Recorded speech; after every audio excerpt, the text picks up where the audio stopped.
దేవునికి స్తోత్రం. అందరికీ నా హృదయపూర్వక వందనాలు. Praise the Lord. దేవుడు మిమ్మల్ని మీ కుటుంబాన్ని దీవించి ఆశీర్వదించును గాక. ప్రతిరోజు దేవుడు మనతో మాట్లాడుతున్నట్లుగా ఈరోజు కూడా దేవుడు మనతో మాట్లాడుతున్న అద్భుతమైన చక్కటి వాక్య సందేశం.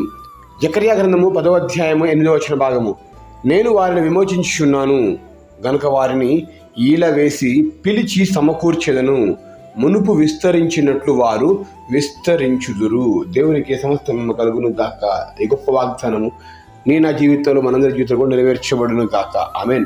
ప్రియమైన దేవుని బిడ్డలారా, నువ్వు ఎక్కడి నుంచి ఈ మాట వింటున్నా కానీ నీ జీవితంలో దేవుడు విస్తరణను దయచేయాలని, నీవు విస్తరించబడాలని ఆయన ఎంతగానో కోరుకుంటున్నాడు.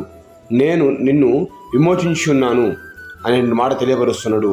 అనేక పాప బంధకాల నుంచి, శాప బంధకాల నుంచి మనకు విడుదల, విమోచన, రక్షణను దేవుడు కలుగజేస్తూ ఉన్నాడు.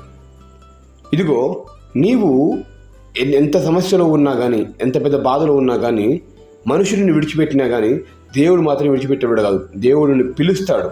పిలిచి సమకూర్చి మునుపు విస్తరించినట్లుగా విస్తరణను దేవుడు దయచేయును గాక. ఆమేన్. ప్రియ దేవుని బిడ్డలారా, మనము ఒక మాట గమనించినట్లయితే, గొర్రెలు కాసేటువంటి గొర్రెల కాపరి ఆ గొర్రెలు అటు ఇటు పోతున్నప్పుడు వాటన్నిటిని తన యొక్క స్వరంతో పిలుస్తాడు. వెంటనే అవన్నీ కూడా కాపరి యొక్క స్వరం విని పరిగెత్తుకుంటూ వస్తాయి. అన్నిటినీ పిలుస్తాడు, అన్నీ వస్తాయి. వాటన్నిటిని ఏం చేస్తాడు? ఒక చోట సమకూరుస్తాడు. సమకూర్చి మునుపు ఉన్నటువంటి విస్తరణ కంటే కూడా ఇంకా గొప్ప విస్తరణను కలిగేలాగిన వాటికి మంచి ప్రదేశం తీసుకెళ్తాడు, మంచి ఆహారం పెడతాడు, కావాల్సినవన్నీ సమకూరుస్తూ ఉంటాడు. ప్రియదేవులారా, ఒక గొర్రెల కాపరే ఆ విధంగా గొర్రెల కొరకు అంతగా ప్రయాసపడితే, ఇదిగో నీకోసం నా కోసం ప్రాణం పెట్టినటువంటి గొప్ప కాపరి, మంచి కాపరి యేసుక్రీస్తు ప్రభు దేవుడు అంటున్నాడు, నేను నిన్ను విమోచించున్నాను కనుక నేను ఈల వేసి పిలిచి సమకూర్చుతున్నాను. ఎలా పిలుస్తాడంటే ఈల వేసి పిలిచి సమకూరుస్తున్నాడు. దేవుడు తన వాక్కు ద్వారా ఈరోజు నిన్ను పిలుస్తూ ఉన్నాడండి. తన మాట ద్వారా నేను పిలుస్తాను, నా కుమారుడా అని పిలుస్తాను, నా కుమార్తె అని పిలుస్తున్నాను. ఎందుకు? నువ్వు ఏ సమస్యలో ఉన్నావో, ఏ బాధలో ఉన్నావో, ఎంతమందిని నిన్ను పిలిచినా కానీ రాని ధైర్యము దేవుడు పిలిస్తే గొప్ప ధైర్యం వస్తుంది. చాలామంది పిలుస్తారు కానీ అవమానించడానికి పిలుస్తారు, మనల్ని నిందించడానికి పిలుస్తారు, మనల్ని తిట్టడానికి పిలుస్తారు, మన మీద కోపపడడానికి పిలుస్తూ ఉంటారు. కానీ దేవుడు పిలిచే పిలుపు ఎట్లాంటిదంటే నిన్ను ఆశీర్వదించడానికి, నీకు మేలు చేయడానికి, నీకున్న రోగం తీసివేయడానికి, నీకున్నటువంటి అపబాధల బంధకాలు తొలగింపచేయడానికి. అందుకొరకే ఈరోజు దేవుడు ఈ మాట తెలియపరుస్తున్నాడు. మనం ఎక్కడి నుంచి ఈ మాట వింటున్నావో, ఏ పరిస్థితి మధ్యలో వింటున్నావో, ఎటువంటి సిచ్యువేషన్ మధ్యలో ఉన్నావో కానీ దేవుడు నిన్ను విస్తరింపజేయను కాక. ఆమేన్. మరి దేవుడు విస్తరింపజేస్తే ఆ విస్తరణ ఎవ్వరు కూడా ఎక్స్పెక్ట్ చేయలేరండి. ఊహకు అందని విధంగా దేవుడు విస్తరణ దయచేస్తాడు. ఊహకు అర్థం కూడా కాని విధంగా. అందుకే ఆయన చేసే కార్యాలు ఎవరికి అర్థం కావు. అట్లాంటి గొప్ప గొప్ప కార్యాలు చేస్తాడు. మనుష్య హృదయానికి అర్థం కాని విధంగా, ఎన్నడూ చూడని విధంగా, ఎవరు చెప్పుకోని విధంగా అట్లాంటి కార్యాలు దేవుడు జరిగింపచేయాలని ఆశపడుతూ ఉన్నాడు. మరి నీవు ఆయన పిలుపుకు లోబడగలుగుతావా? ఇప్పుడు ఎవరైనా పిలిచినప్పుడు వస్తే వారికి కావాల్సింది ఇవ్వగలుగుతారు, తీసుకొని పోగలుగుతారు వాళ్ళు వచ్చిన వారు. మరి రాకుండా ఆయన పిలుపుకు ఎన్నిసార్లు పిలిచినా, ఎన్నిసార్లు దేవుడు మాట్లాడుతున్నా కానీ ఆ మాట లోబడకుంటే మనం ఆశీర్వాదం, దీవెనలు పొందుకోలేమండి.